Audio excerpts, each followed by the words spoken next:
Un tiers d'haltérophilie, un tiers de force athlétique, un tiers de cardio et gymnastique. Voilà comment on peut définir le CrossFit. Cette méthode de conditionnement physique séduit aujourd'hui de plus en plus les Français.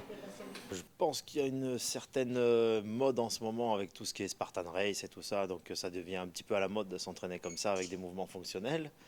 Et donc le CrossFit commence à prendre de l'ampleur en France, bien que ce soit quand même connu depuis plus de 10 ans aux États-Unis. Encore inconnu, il y a 2 ans, l'Hexagone compte actuellement pas moins de 40 clubs affiliés à la licence officielle CrossFit. Loin des méthodes et des programmes conventionnels, chaque séance est différente et peut donc convenir à tous. CrossFit, c'est accessible à tout le monde. La preuve, c'est que moi, je suis une femme, j'ai 57 ans. Donc, je pense que c'est une discipline qui n'est pas réservée à une élite, même si c'est vrai qu'à partir d'un certain niveau, comme dans tous les sports, ça devient un peu plus difficile. Plus qu'une discipline sportive, le CrossFit peut être considéré comme un véritable mode de vie. Au-delà de la pratique sportive, une alimentation spécifique est conseillée afin d'améliorer ses performances. Mais son leitmotiv reste le dépassement de soi.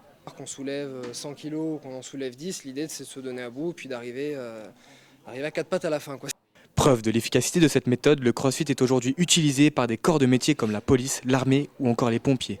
Avec son succès grandissant, une sorte de championnat du monde est organisé aux États-Unis, le CrossFit Games.